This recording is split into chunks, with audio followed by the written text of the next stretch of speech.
Hi, this is Steve Ferreira, host of FreightWaves Navigate B2B, and I'm here at the Port of Miami today. Mayor Daniela Cava has promoted big things here at the port. 20% cargo growth, billion-dollar investments. Let's go inside and see all what the hubbub's about. And good day, and welcome to Navigate B2B. I'm your host, Steve Ferreira, CEO of Ocean Audit, a global ocean freight refund consultancy company based in Hartford, Connecticut, and soon to be in the greater Florida area. That's right, folks, we're making the move to the Sunshine State, and we love it. Everyone's in place, families here, and what could be better than to be doing Navigate B2B at the Port of Miami? Wow, really great stuff. And we're here today at the port doing some great work on looking at how the port's navigating B2B, and I am tremendously impressed of what Miami has done, Port of Miami, and its infrastructure, and we'll get into that a little bit with one of my esteemed guests, and I'm going to give you a really great show today. A little bit more on some of the things happening in my ecosphere, and we have my new book, Quitless, The Power of Persistence, is soon to hit the USA Today bestseller list. Thank you all for buying and reading it, and it truly, Quitless is the power of persistence, and my guest today at the Port of Miami is truly Quitless, and I would like to introduce him. He is Mr. Eric Olafson, the Director of Global Trade and Business Development for the Port. Eric, welcome to Navigate B2B. It's a pleasure to be here. We're really happy to be here, and thank you so much for the hospitality of the port. I have to tell you, I am hella impressed about how your rapid growth in January. I was reading Mayor Cava's press release about the growth that Port of Miami has seen in January, and amazing. I mean, I know ports are growing like crazy because of Containergeddon, but Port of Miami has done an incredible job ratcheting up a 20% growth. How'd you do it? Well, it's all about infrastructure and having that proper infrastructure. And the Port of Miami is actually a unit of county government for Miami-Dade County. And our mayor and our Board of County Commissioners have invested in Port Miami and the infrastructure here. In fact, we've had 3 major projects that have allowed us to accommodate the larger cargo. The most important was the deepening of the port to negative 52 feet. That allows us to bring in the same size vessels that are now passing through the new expanded Panama Canal. In fact, last Monday, we had the largest ship ever to call on a port in Florida. It was the CMA CGM Argentina. It's a ship capable of carrying up to 15,000 TEUs. 4 years ago, that would have never been able to happen at the Port of Miami because we didn't have the depth and the ability to accommodate them. We've also invested in super post-Panamax cranes, which are ship-to-shore cranes to be able to stack up 11 high and 23 across. We also invested in on-dock rail, so we can reach now 70% of the U.S. population in 1 to 4 days. Right. Central Florida overnight, the Southeast in 1 day, and then up to Chicago, New York, the northern tier, and in day 4. And the last thing, and also critical, was we built a tunnel directly linking the Port of Miami to the interstate highway system. So right now, cargo leaving the Port of Miami through the tunnel in less than 2 minutes can be directly on the interstate highway system, and no stoplights between Port of Miami and Orlando, Atlanta, Detroit, Chicago. It's all those things together that allows us to increase that cargo and accommodate it in a fast, efficient way. Wow, when I hear that and I look at, I've always kind of lived my life in ocean freight as a series of traffic lights, red light, green light, yellow light, right? And a lot of times we're on this red light and we got to figure a way around that. But it seems like everything that Miami's done, and one of the reasons why I wanted to be here is in one of my first series, is everything seems to be green. And one of the things I really, and I don't mean just from the green New Deal. I'm not talking about that. I'm talking about the fact that all the material infrastructure improvements that you've talked about, you haven't given a price tag to it. I mean, literally, you must have put billions into this. Talk a little bit about that. It's been about $1.2 billion over the past 4 years. And a lot of people said we're crazy, that we were throwing away good money after bad, that we're at the end of the peninsula, that it didn't make sense. And we've proven them wrong. With the growth of Florida's population, with us being the closest port to the Panama Canal, with us being the closest port to the growing regions in Latin America, where the fruits and vegetables during the wintertime and now all year round come into Florida, it helps to be closer to those areas. It's less transit time, and it feeds a major market, South Florida, Central Florida, and beyond. You know, it's funny, we're talking about this. I kind of like this part of the topic a lot because I worked in LA for a number of years. I worked in Boston for a number of years. And, I've done some work on CNBC and, they'll grab somebody from the port of LA or Long Beach, and, you read about Containergeddon, and LA and Long Beach gets a lot of the attention. But you know what I believe? I believe in niches. I believe that this phenomena that we're going through in Containergeddon and the reopening of America and the stimulus, I believe that it's not a mass movement, but it's one of niche appeal. And I love the fact that you have this kind of green shoot environment here at Port of Miami. And by the way, when I say Port of Miami, could you give me a little lay of the land? Is it Palmtalk, or am I saying Port of Miami correctly? Or is it the overall governmental organization? It's actually branded Port Miami, and we have 3 container terminals. We have 580 acres. We have over 9,000, actually 9,700 linear feet of wharfage here at the Port of Miami. 13 cranes, 4 more going out on RFQ. But yes, it's Port Miami. Yes. So when I look at that and I look at what you have to offer, now I'm a big advocate of like a 4 corners port strategy. If I've got a client coming to me and they're in Chicago, for example, I might say, go through Port of Miami and then, dray the cargo up there. There's so many different gateways, right, that I think have to go into non-traditional ways of thinking in order to fight Containergeddon, right? As I say, right. That's my big thing. And I think that when we push back on this Containergeddon thing, I know that there's problems in the supply chain, and I know but I also know there's opportunities. So I think that what you've done, what the port's done, what Mayor Cava and your infrastructure and your executive board has done is, I read something about the cranes. You have some of the latest and greatest cranes in the industry. Tell me about that. We invested in 4 Super Post Panamax cranes that came in already fully erected, almost as tall as a 20-story building. They're the tallest cranes on the East Coast, and they're very high profile, so you can get up to 11 containers under the bow, or over the bow, excuse me, and you can also get 23 across. So we knew the bigger ships were coming. We invested in the cranes before the ships even came. We had the cranes before we even had the deep water, knowing that we had to have that in position. And when you're talking about Containergeddon and what's happening on the West Coast, right, we actually have 3PLs here that are telling us that their customers that had always imported into Florida via the West Coast have now shifted and are putting their containers through the Panama Canal into Port Miami, and they found it faster, more convenient, and like with every crisis, there's opportunity. And I think because we invested, we had the forethought, to invest and to work on this, and it started with Port Director Bill Johnson, then I went on to Port Director Juan Corilla, and always having the full support of our commission, saying this is a great economic engine. And while the cruise has been shut down, cargo has been gaining. And so, it helps. Those are jobs. Those are ILA jobs. Those are warehouse jobs. Those are, keeping the community afloat and also keeping the community fed during the pandemic, keeping the community with PPEs during the pandemic. Our pharma has gone up over 225%, medical devices in pharma, and we think that's going to stay. That's going to be, and food imports during the deepest part of the recession, during the deepest part of the pandemic, our food imports were up 8%, our reefer. So frozen fruit, and all coming in from the Americas, the mangoes, the shrimp, the asparagus, all coming in and actually in record volumes. Right.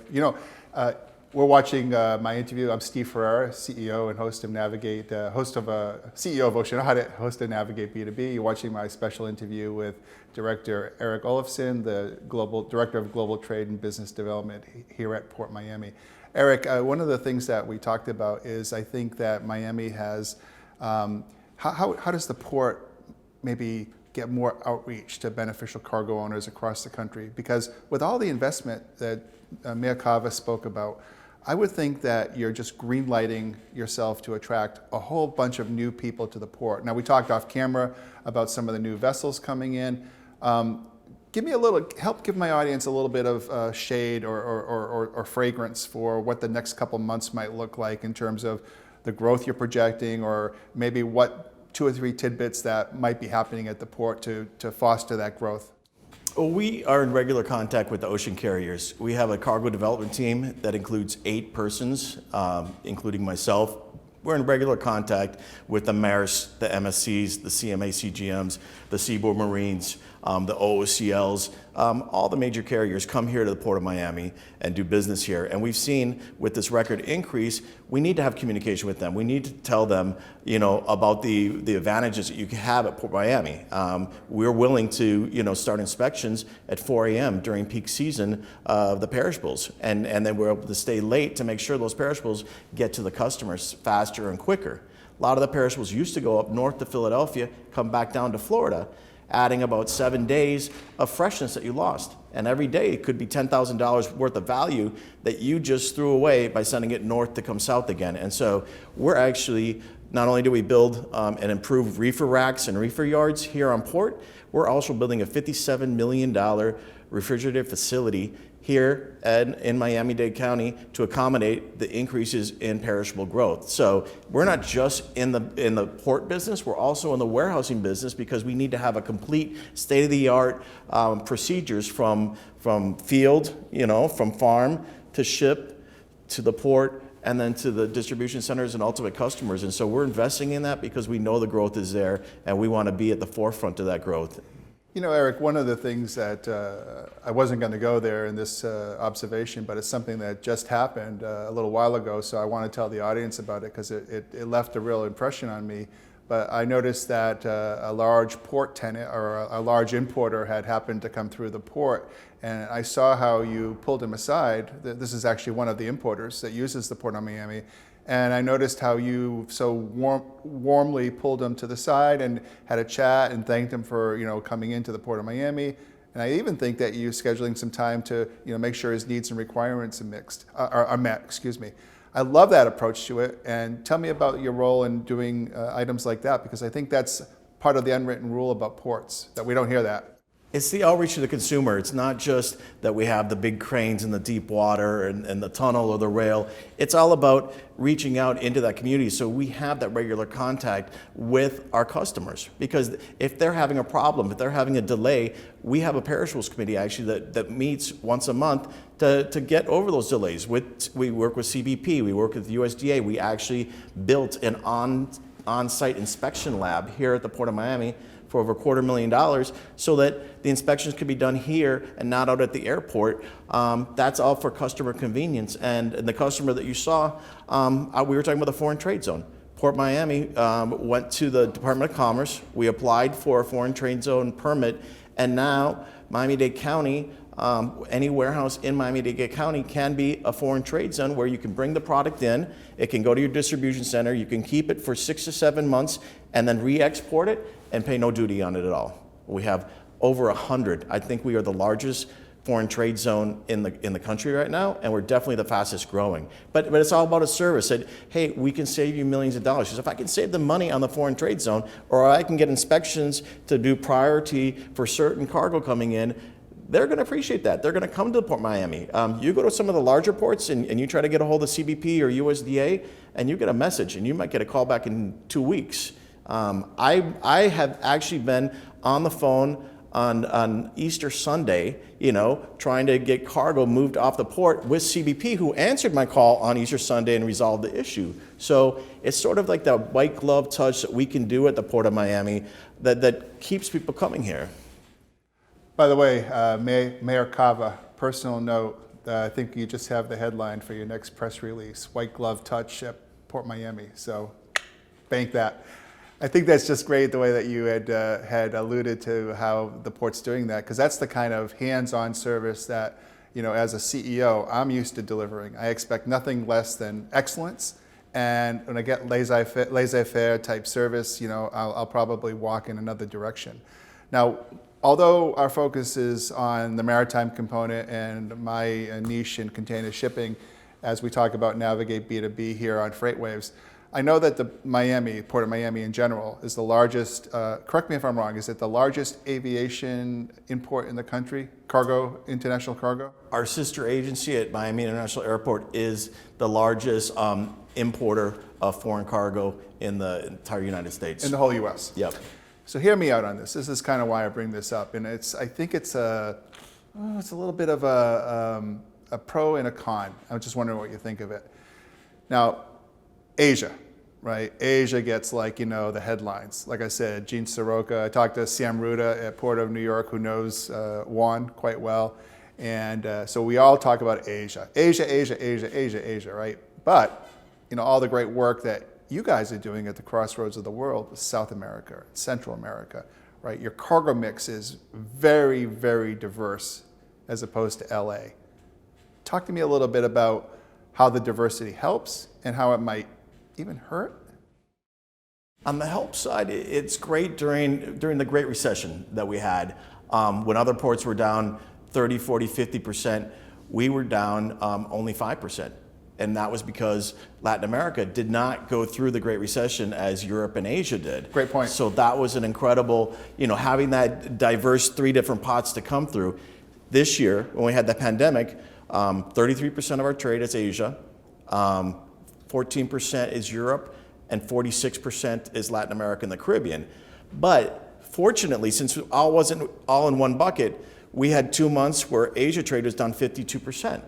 But then the next months it went back up to the regular, to the same as the year before. And then Europe went down 30, 40%. And by the time Europe came back up to regular numbers, Latin America did it. But it all went in 3 different cycles. So we didn't have 1 month where it all just affected us. And we were able to actually finish the year only down 4.8%, our fiscal year, October through September, which for a pandemic year is incredible. And now this year, fiscal year from October through February, we're up 18% over the previous year. And those are months that weren't even pandemic affected. So we think this is going to be probably the best year we've ever had at Port Miami. And I do as well, because what I've been telling, and I get in a lot of trouble on my podcasts and on FreightWaves and on LinkedIn when I make these predictions about how the next wave of Containergeddon is going to knock your socks off, right? But I'm forecasting personally that in the U.S. Overall aggregate, I'm not talking about you or New York or L.A., but I'm saying July, August, September out of Asia, we should be seeing another 100,000 plus TEU based on the pent-up demand and what I'm hearing in the factories in Asia right now. My question to you, Eric, is the port ready for that growth? We are. We have a stakeholders committee where we reach out and talk to the community as to how do we accommodate this. We talk to the terminals on a regular basis, and so they're not closing for lunch. They're staying open on weekends. They're doing a lot more preparation for the cargo that's coming in. We're working with CBP to get 3 weeks out the number of containers that are coming in from Asia and Europe and Latin America, so we know what days are going to be the crisis days, and don't close for lunch, and open early, and and get the the traffic flow early, and then keep it going all the way through the evening. So we have the capability. We've just spent over $100 million at South Florida Container Terminal to put in ERTGs and reefer racks, which actually increased the capacity of that terminal alone by 38%. New gates are coming active this month, will allow us to drive through without any without any stoppage, drive through weighing, drive through computer RFID technology so that they know where the container is going, tells the driver where to park. I mean, it's new technology that's also going to allow us to handle that. We're ready for it. And I tell you what, I think that we were even talking to the railroad, so you can do 200 containers leaving the port 3 times a day instead of 200 trucks. So put it on rail and send it to rail yards and container yards in the western part of the county. And a lot of it will be that e-commerce too. We know that e-commerce is coming in from Asia, right?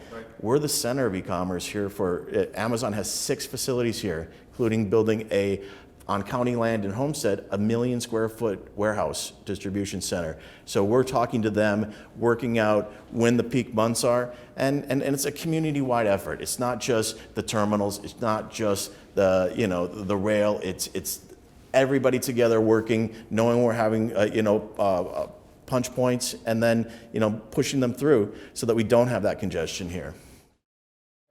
I just did a piece or an article interview with one of the top 3 newspapers in the country. They were asking me about Amazon, and I think that one of the things that Amazon has is they have some interesting divisions. They have their fulfillment division, and they have their own division.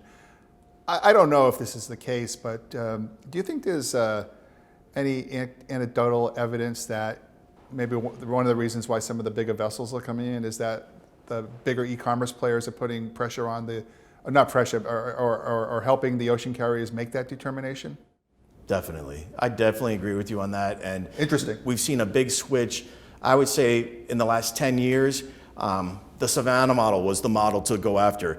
A small town of 70,000 people, not a big population base, but the state had invested in all sorts of distribution centers and warehouses, and that attracted a lot of the e-commerce and the big box stores. Right. With now next day delivery, and having to have the goods, your furniture delivered, your groceries delivered, your TV delivered next day, you can't get next day from Savannah to Miami. And so we're seeing now Amazon is building their distribution centers in the big cities so that they can accommodate all those growing populations for the next day service. And so where in the past you would move your warehouses to where nobody lived, or a very rural population where it's cheaper, with e-commerce and that advent, Brooklyn has seen new distribution centers being built to serve Manhattan. We're seeing them built here in Miami to service the huge population that is growing. And with people like you, it seems like half of New York is moving to Miami, and we're happy. We're welcome. We welcome all you guys. Oh, we love it here, and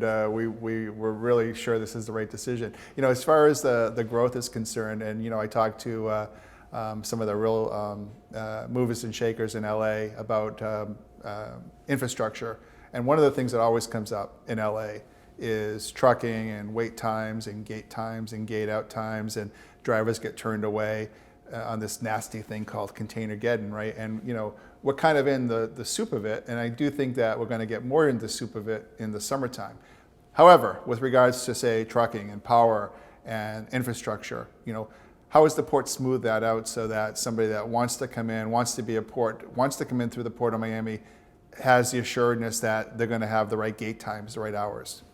Talk to that. It's working with the terminals. The terminals really, you go to Seaboard Marine, which does about 50% of our business here at Port Miami, and they have no congestion problems at all. They have worked it out to have, it's almost like a 24/7 operations to be able to get the trucks in and out. They stay late, they open early. South Florida Container Terminal has invested in this new gate system. The whole yard is implemented with the readers so that they can monitor and the ERTGs also are all computerized that connects all the data. So when before they would, we'd have to dig containers out, and they would be with the top picks or what have you. Now we have ERTGs, and we can send the trucker right to the lane, get it loaded, and get off. And we're also promoting, bringing the same trucker to bring in cargo to also pick up and leave with a cargo. So instead of bobtailing it in, we're doing the matchback. So it's all about communication. It's talking. It's finding those solutions. And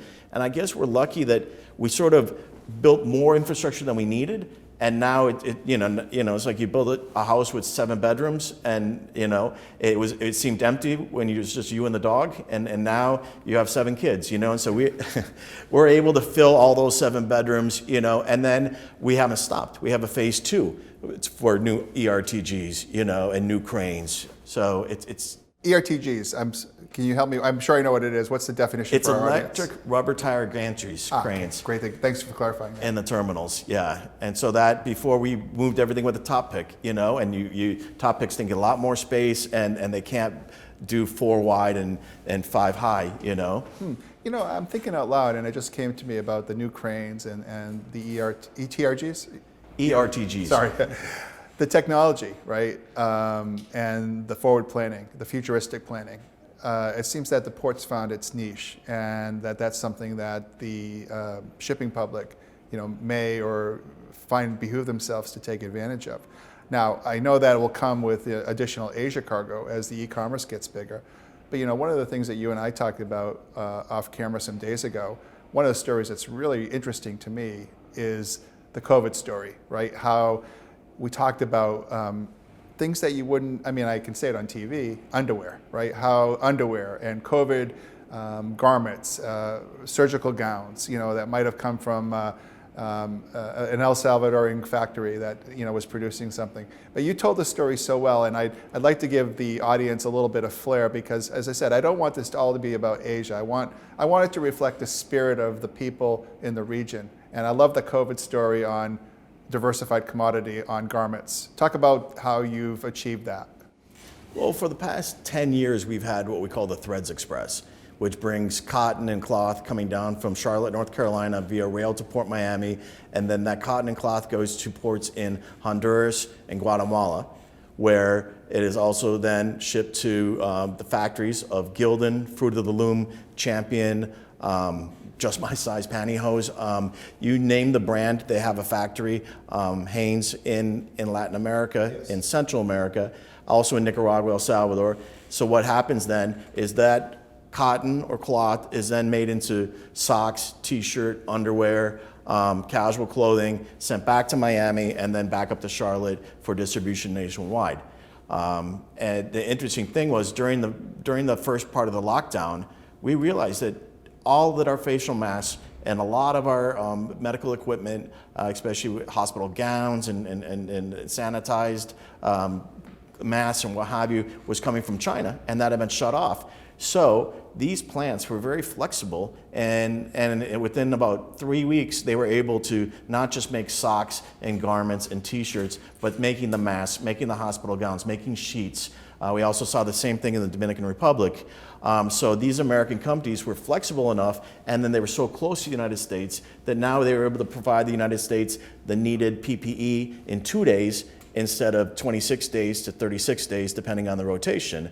And I think that's here to stay. We're not going to depend on, these critical, medical devices or PPE to be made so far away that if the distribution chain is disrupted by a lockdown, we have another source now. So I think you're actually going to see nearshore growing in places like Mexico, Honduras, Guatemala, Colombia, Peru.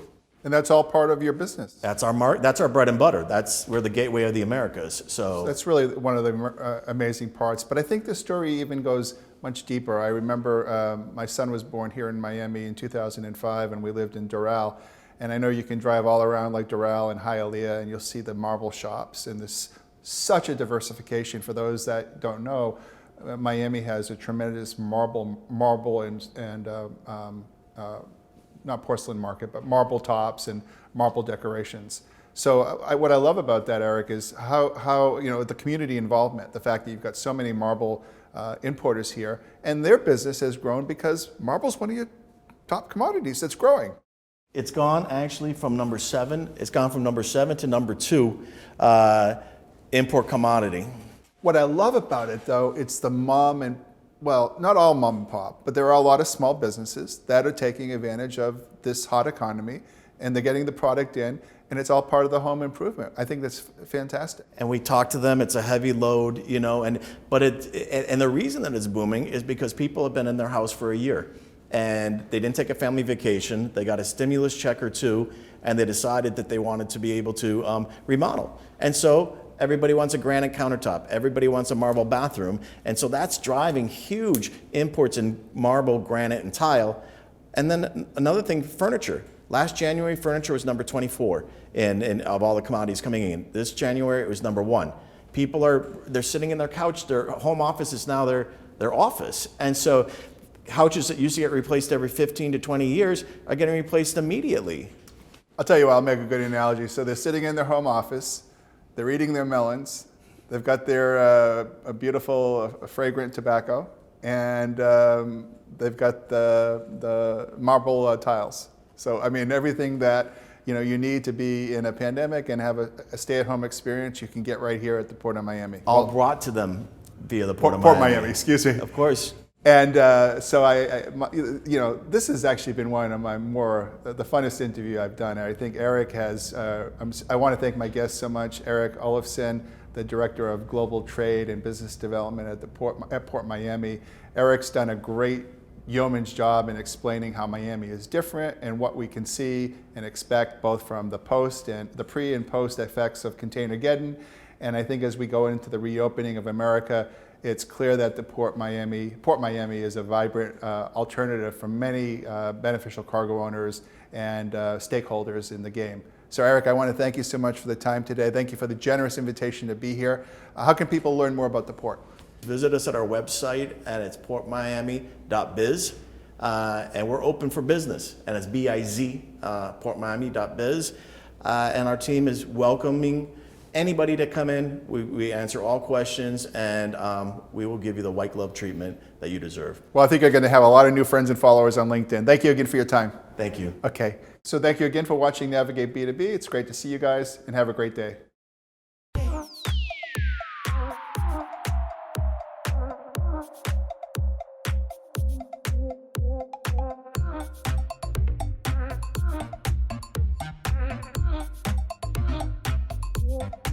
Yeah.